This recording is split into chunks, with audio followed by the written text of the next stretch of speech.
नमस्कार सर्वांना, इझी रेसिपीमध्ये आपणा सर्वांचं खूप खूप स्वागत आहे। आज आपण करणार आहोत फालुदा। मस्त थंडगार फालुदा। आपण फालुदा मिक्सचे मार्केटमध्ये मिळतं प्रीमिक्स, त्याच्यापासूनच बनवून दाखवणार आहे मी तुम्हाला।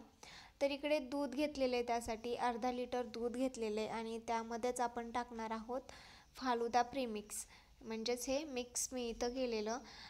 त्यामध्ये बटरस्कॉच, व्हॅनिला, स्ट्रॉबेरी, मँगो, पिस्ता तुम्हाला हव्या त्या फ्लेवरमध्ये तुम्ही ते घेऊ शकता। इकडे मी बटरस्कॉच फ्लेवरचा घेतलेला आहे। दूध गरम झालेले, उकळलेल्या दुधामध्येच मी हे टाकते। तर हे आपल्याला 15 मिनिट शिजवून घ्यायचे।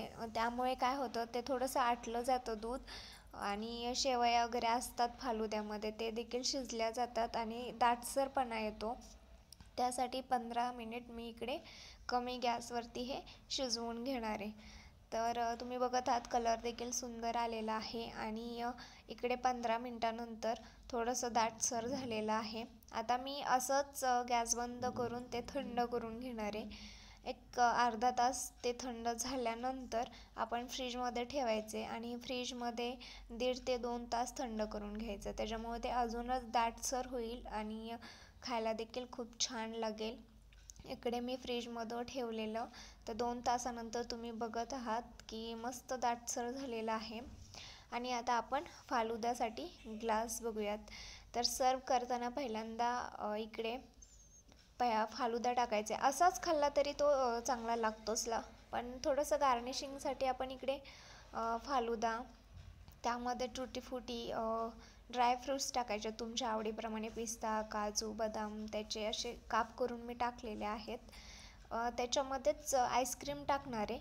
आता इकडे बटरस्कॉच फ्लेवरचा फालुदा वापरते आहे मी, त्यामुळे आईस्क्रीमसुद्धा मी तेच घेतलेले आहे। पण याच्यामध्ये तुम्ही आवडीप्रमाणे बदल करू शकता, व्हॅनिला फ्लेवर किंवा आवडीप्रमाणे तुम्ही आईस्क्रीम टाकू शकता।